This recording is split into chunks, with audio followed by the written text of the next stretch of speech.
Where every story shines under the moonlight. एक दफा का जिक्र है। समुंदर के किनारे एक छोटा सा जापान का गांव था। उसी गांव के किनारे एक बड़ा और मशहूर होटल खड़ा था। उस होटल का नाम दूर दूर तक इसलिए मशहूर था कि वहाँ के खाने लजीज थे और उसकी मलिका की खूबसूरती की मिसाल लोग हर जगह देते थे। उस होटल की मलिका अपने आप को ला बेल वेनेजिया कहती थी। वो अपने इस नाम को बिल्कुल ताज की तरह फख्र से सर पर सजाए रखती थी। उसके बाल आधी रात की तरह गहरे सियाह, जिल्द समुंदरी झाग जैसी सफेद और नर्म, और आंखें इतनी तेज और गहरी थीं कि जैसे किसी के दिल तक झांक लेती हों। उसे अपनी खूबसूरती पर इतना गुरूर था कि वो सिर्फ यकीन नहीं करती थी, वो पूरी तरह जानती थी कि पूरी दुनिया में कोई भी औरत उसका मुकाबला नहीं कर सकती। हर शाम जब थके हुए मुसाफिर होटल में आते और लंबी वुडन टेबल्स के गिर्द बैठकर खाना खाते, तो वेनेजिया अपने रेशम के लिबास की हल्की सी सरसराहट के साथ धीरे धीरे उनके दरमियान चलती। उसकी चाल में फख्र था और उसकी आंखों में अपनी खूबसूरती का नशा। फिर वो हल्का सा झुककर, मुस्कुराहट के साथ मगर दिल में गुरूर भरकर हमेशा एक ही सवाल पूछती। बताओ, आए मुसाफिर, क्या तुमने मुझसे ज्यादा खूबसूरत औरत कभी देखी है? आप जैसा खूबसूरत कोई नहीं, आपका चेहरा तो चांद से भी ज्यादा रोशन है। आपकी बातें मेरे दिल को छू गईं। हर तारीफ पर वो उनके खाने की कीमत कुछ सिक्के कम कर दी थी, जैसे खूबसूरती भी रोटी की तरह खरीदी और बेची जा सकती हो। वैसे तो 12 सिक्के बनते हैं, मगर आपके लिए सिर्फ 6। मगर उसी होटल के सायों में उसकी बेटी सदफ मेहनत करती रहती थी। वो सिर्फ 18 साल की थी। उसके बाल लंबे पर खूबसूरत थे, जो लहराते हुए कमर तक गिरते थे, और आंखें बारिश के बाद जंगल के गहरे हरे तालाब जैसी थीं। जहां उसकी माँ तारीफ तलब करती थी, वहां सदफ बिना किसी बदले के मेहरबानी करती थी। वो सुबह से पहले उठती, ठंडे कुएं से पानी निकालती, फर्श को इतना साफ करती कि चमक उठता, भारी ट्रेज उठाकर मेहमानों को खाना देती, और रात देर तक मोमबत्ती की हल्की रोशनी में फटे हुए कपड़े सिलती रहती। वो कभी तारीफ नहीं चाहती थी, मगर फिर भी लोग उसकी तारीफ करते। एक ठंडी और खुशगवार खिजान की शाम थी जब एक अजनबी सराय में आया। वो लंबा कद का आदमी था, सियाह ऊन की चादर में लिपटा हुआ, और उसका चेहरा सफ़र की गर्द और तेज हवाओं से सख्त हो चुका था। वो चुपचाप बैठकर खाना खाता रहा जब ला बेल वेनेजिया अपने हमेशा के अंदाज में उसके पास आईं और हल्का से झुककर अपना मशहूर सवाल पूछा। बताओ आए मुसाफिर, क्या तुमने अपने सफारों में मुझसे ज्यादा खूबसूरत औरत कभी देखी है? तो अजनबी ने धीरे से सर उठाकर उसकी तरफ देखा। उसने करीब झुककर हल्की मुस्कुराहट के साथ पूछा। अजनबी कुछ लम्हों के लिए खामोश हो गया। फिर उसकी नज़र धीरे धीरे कमरे के दूसरे कोने की तरफ फिसली, जहां सदफ किचन के दरवाजे के पास चुपचाप बर्तन जमा कर रही थी। अजनबी ने सीधा जवाब दिया। हाँ, देखी है, तुम्हारी बेटी तुमसे ज्यादा हसीन है। ये अल्फाज कमरे की खामोशी में ऐसे गिरे जैसे बिल्कुल ठहरे हुए पानी में पत्थर गिर जाए। ला बेल वेनेजिया की मुस्कुराहट वहीं जमकर रह गई। उसकी उंगलियां मेज के किनारे को इतनी जोर से पकड़ गईं कि उसके गिट्ठे सफ़ेद पड़ गए। उस रात उसने अजनबी से और कोई बात नहीं की, मगर अचानक सराय का माहौल ठंडा और बोझल सा महसूस होने लगा, जैसे आग भी अब पहले जैसी गर्म ना रही हो। जब अजनबी ने खाना खत्म करके हिसाब चुकाया, तो वेनेजिया ने उससे 2 गुना कीमत मांगी। ऐसे तो 6 सिक्के बनते हैं, लेकिन तुम्हारे लिए 20। अजनबी ने बिना किसी शिकायत के सिक्के मेज पर रख दिए। उसी शाम मल्लिका ने अस्तबल के लड़के को बुला लिया। समंदर के किनारे जाओ, वहां एक छोटी सी मगर अच्छी तरह बंद झोंपड़ी बनाओ, ऐसी कि जिसमें सिर्फ एक तंग सा सुराख हो, जिससे बस थोड़ी सी रोशनी अंदर आ सके। और जब वो तैयार हो जाए तो मेरी बेटी को इसके अंदर बंद कर देना। सुबह के वक्त नौकर ने पत्थर पर पत्थर रखकर कैद खाने की दीवार बनाई और लकड़ी के तख्तों को कीलों से ठोक दिया। जब पनाहगाह तैयार हो गई तो वो सदफ को ढूंढने गया और उसे समंदर की तरफ घसीट कर ले गया। सदफ ने मुकाबला किया, चीखी और रोई। छोड़ दो मुझे! कहां लेकर जा रहे हो मुझे? छोड़ दो मुझे! लेकिन उसने उसे जबरदस्ती अंदर ढकेल दिया और दरवाजा बंद कर दिया। नौकर कुछ लम्हों तक दरवाजे के पीछे बिल्कुल खामोश खड़ा रहा, फिर बिना कुछ कहे वहां से चला गया। उस दिन के बाद सदफ वहीं कैद रह गई, समंदर की लहरों के सामने। वो सुबह से रात तक समंदर की गरज सुनती रहती थी, मगर किसी जिंदा इंसान को कभी नहीं देखती थी। सिर्फ अस्तबल का लड़का हर रोज वापस आता था, जो चुपके से उसे थोड़ी सी ग़िज़ा देता था, सूखी रोटी का एक टुकड़ा और पानी का एक मटका। कभी कभी रहम से उसका दिल भर जाता था तो वो सदफ के लिए कुछ लाता था ताकि उसकी उदासी कम हो, एक पेंसिल, कुछ नोटबुक्स या सिलाई का सामान। मगर सदफ, जो गम में डूबी हुई थी, अक्सर उसके तोहफे लेने से इनकार कर देती थी। वो उससे नाराज थी क्योंकि उसी ने उसे कैद किया था, और इससे भी ज्यादा इसलिए कि उसने उसकी अपनी माँ की मर्जी मानी थी। फिर भी कुदरत का जादू अपना असर दिखाता रहा। अंधेरों और आंसुओं के बावजूद सदफ हर गुजरते दिन के साथ और भी ज्यादा खूबसूरत होती गई। एक शाम एक अजनबी समंदर के किनारे से गुजर रहा था। चांदनी रात में उसकी नज़र एक अजीब सी झोपड़ी पर पड़ी, जो बिल्कुल डब्बे की तरह बंद थी। तजस्सुस में वो घोड़े से उतरा और उसने अपनी आंख उस तंग से सुराख पर रखकर अंदर झांका। मध्यम रोशनी में उसने सदफ का चेहरा देखा, इतना पाक और खूबसूरत मंजर कि उसका दिल एकदम थम सा गया। एक धुंधला सा, लगभग गैर फितरी सा खौफ उस पर तारी हो गया और वो पीछे हट गया। वो फौरन अपने घोड़े पर चढ़ा और तेज दौड़ता हुआ वहां से चला गया। बाद में वो रात का खाना खाने के लिए सराय का दरवाज़ा ढकेलकर अंदर आया। खूबसूरत वेनेलिया, जो अपनी खुद परस्ती में लिपटी हुई थी, उसके पास आई, जैसे उसकी आंखों में अपनी ही सूरत ढूंढ रही हो। तुम कहाँ से आ रहे हो? और अपने सफर में क्या तुमने मुझसे ज्यादा खूबसूरत किसी को देखा है? हाँ, देखा है। एक लड़की को समंदर के किनारे झोंपड़ी में कैद थी वो। फिर हसद की आग सराय की मलिका के खून में भड़क उठी और वो जलन से हरी सी पड़ गई। ऐसे तो 6 सके बनते हैं, मगर तुम्हारे लिए 20। अजनबी ने बिना किसी शिकायत के पैसे अदा कर दिए, मगर वेनेजिया को जरा सा भी सुकून न मिला। अगर कैद भी इस हुस्न को मिटा ना सकी तो अब उसे और भी ज्यादा खौफनाक तरीका इख्तियार करना पड़ेगा। वो फौरन अस्तबल के लड़के के पास चली गई।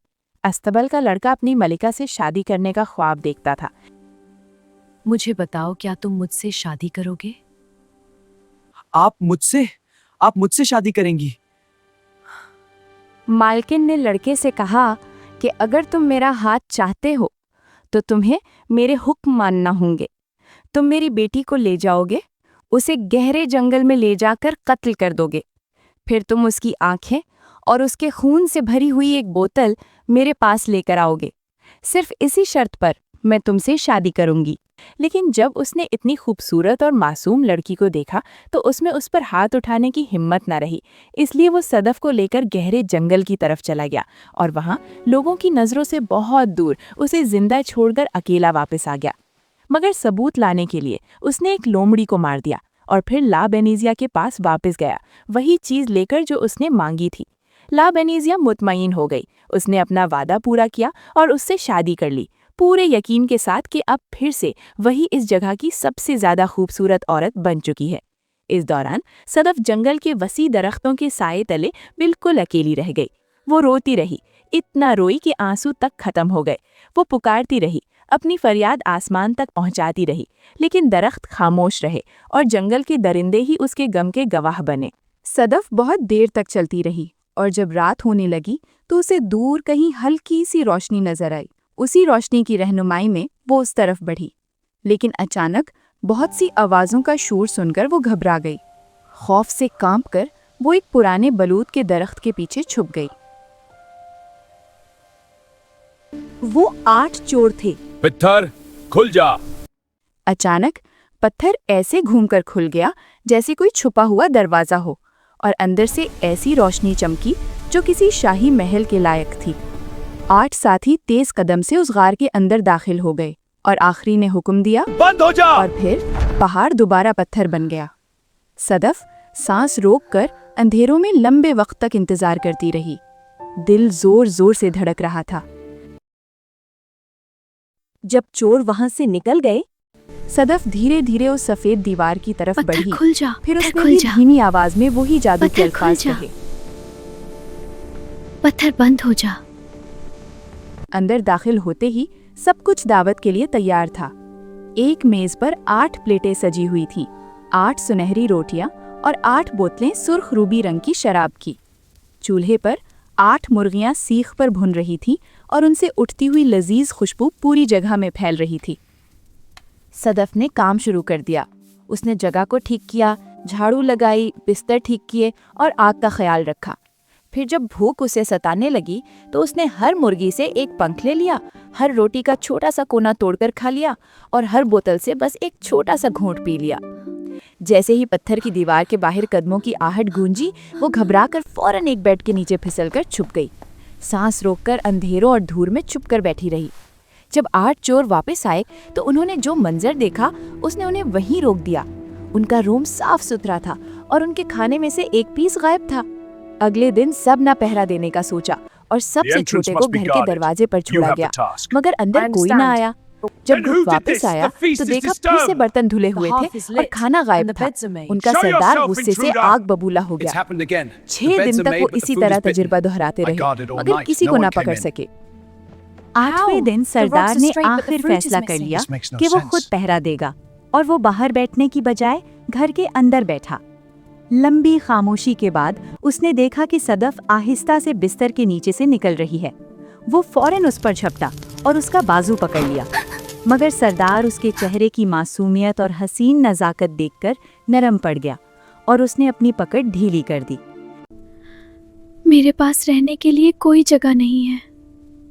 फिर उसने कहा कि अब से तुम हमारी छोटी बहन हो, और यूं सदफ चोरों के साथ रहने लगी।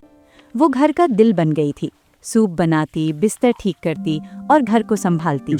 शाम को जब चोर वापस आते तो अपने सफर की दौलत उसके कदमों में रख देते। हीरे जवाहरात, रंगीन कपड़े, सोने के सिक्के और रेशम की नफीस पोशाकें, वो सब उससे बिल्कुल अपनी बहन की तरह मोहब्बत करते थे। गैंग के दरमियान सबसे छोटा चोर अक्सर अपना रूप बदलकर एक शरीफ जेंटलमैन बन जाया करता था। नफीस कपड़ों से सजा हुआ, अमीर लोगों जैसा लिबास पहने और बड़े शानदार आदाब के साथ वो अक्सर मुख्तलिफ सरायों और इन्स में जाता ताकि वहां से राज और खबरें हासिल कर सके। एक शाम वो बेले वेनेजिया की सराय का दरवाजा ढकेल कर अंदर दाखिल हुआ। खाना खाने के बाद वो सीधा काउंटर के सामने जाकर खड़ा हो गया। वहां वेनेजिया खड़ी थी और उसने उससे वही पुराना सवाल पूछा। तुम कहाँ से आ रहे हो? और अपने सफर में क्या तुमने मुझसे ज्यादा खूबसूरत किसी को देखा है? हाँ, मैंने देखा है। एक लड़की जो हमारे साथ रहती है, हमारी बहन बनकर। ये अल्फाज सुनते ही वेनेजिया का खून जैसे जम सा गया। ऐसे तो 10 सिक्के बनते हैं, मगर तुम्हारे लिए 50। उसे पता चल गया कि उसकी बेटी अभी तक जिंदा है। उसका दिल जो पहले ही पत्थर जैसा सख्त था, अब लोहे जैसा ठंडा और बेरहम हो गया। जब सराय खाली हो गई और मेहमान चले गए तो उसने चुपके से एक बूढ़ी चरवाहन औरत को इशारा किया। मेरी बेटी को तलाश करो और ये यकीनी बनाओ कि वो कभी वापस ना आए। मैं बालों के लिए खूबसूरत बॉल पेन्स बेचती हूँ, बिल्कुल नायाब और शानदार। अगले दिन वो बूढ़ी औरत अपने सफर पर निकल पड़ी। चोर उस वक्त घर पर नहीं थे, इसलिए वो आराम से उस पत्थर की चट्टान के पास पहुंच गई जहां से उनका राज छुपा हुआ था। उस वक्त सदफ खिड़की पर खड़ी हल्की सी धुन गा रही थी। बेटी जरा देखो तो, मेरे पास बालों के लिए निहायत खूबसूरत और नायाब हेयर पिन्स हैं। मासूम सदफ, जो हेयर पिन्स की चमक और हुस्न से मुतासिर हो गई थी, उसने बूढ़ी औरत को ऊपर बुलाया ताकि वो उसके जेवर देख सकें। बूढ़ी औरत ने एक बड़ा खूबसूरत चांदी का हेयर पिन उठाया और प्यार से सदफ के बालों में लगाने लगी, जैसे वो दिखाना चाहती हो कि ये उस पर कितना जचता है। मगर अचानक एक तेज और जालिमाना हरकत के साथ उसने वो तेज हेयर पिन जोर से उस जवान लड़की के सर में घुसा दिया और उस लम्हे की खामोशी में मासूमियत पर धोखे का सबसे संगीन वार हो चुका था। जब चोर वापस आए तो उन्होंने सदफ को बेजान पड़ा हुआ पाया। पहले वो खामोश खड़े रह गए, फिर एक के बाद एक रोने लग गए। उन्होंने उसे मिट्टी में दफन करने से इनकार कर दिया। जंगल के अंदर उन्होंने एक बड़ा दरख्त चुना जिसका तना खोखला था। बड़ी एहतियात से उन्होंने सदफ को उस खोखले तने के अंदर रख दिया। कुछ वक्त बाद बादशाह का बेटा शिकार करते हुए उस इलाके में आया। अचानक उसके कुत्ते जोर से भौंकने लगे और एक पुराने दरख्त को खुरचने लगे। शहजादा वहां आया, कुत्तों को हटाया और तने के अंदर झांका। वहां उसने एक बहुत खूबसूरत जवान लड़की को देखा जो बिल्कुल बेहरकत थी। जैसे मुर्दा हो। अगर शहजादे तुम ने जिंदा कहा, होती तो मैं तुमसे शादी की दरख्वास्त करता, लेकिन फिर भी मैं तुम्हें यहाँ नहीं छोड़ सकता। उसने अपना हॉर्न बजाया। जब शिकारी आए तो उसने हुक्म दिया कि उसे बहुत एहतियात से बाहर निकाला जाए। उन्होंने उसे शिकारी चादर में लपेटा और स्ट्रेचर पर रख दिया। शहजादा जुलूस के आगे चलता रहा और उस पर नज़र रखता रहा। महल पहुंचकर उसने रसोई के पीछे छुपा हुआ दरवाज़ा इस्तेमाल किया और नौकरों की पत्थर की सीढ़ियों से गुजरता हुआ उसे एक मेहमान कमरे में ले गया। वहां उसे बिस्तर पर लिटा दिया। फिर उसने कहा, हमें अकेला छोड़ दो। हमें अकेला छोड़ दो।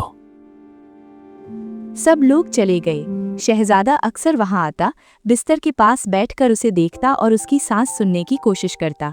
धीरे धीरे वो खाने पर आना भी छोड़ देता है। एक दिन मलिका ने उसका पीछा किया और बिना दस्तक दिए कमरे में दाखिल हो गई। उसने लड़की को देखा और हैरानी से पूछा, ये सब क्या है? ये सब क्या है? मुझे लगता है ये मौत नहीं है अम्मी, ये कोई जादू है जो उसे रोके हुए है। आओ उसकी वजह ढूंढते हैं। रॉयल हेयर ड्रेसर को बुलाओ और उसके बाल बनवाओ, बहुत उलझे हुए हैं। हेयर ड्रेसर आया और उसके बाल कंघी करने लगा, लेकिन कंघी 2 मर्तबा अटक कर टूट गई। शक होने पर उसने बाल अलग किए और सर में घुसा हुआ एक लंबा पिन महसूस किया। उसने पिन को पकड़कर आहिस्ता आहिस्ता बाहर निकाल दिया।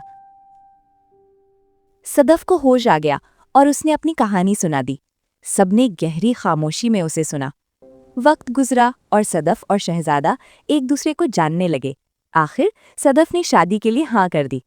एक शानदार शादी हुई और महल के दरवाजे सबके लिए खोल दिए गए। जश्न की आवाज ब्यूटीफुल वेनेजिया की सराय तक पहुंच गई। एक मुसाफिर ने सराय में हैरानी से कहा, ऐसी शादी कभी नहीं देखी।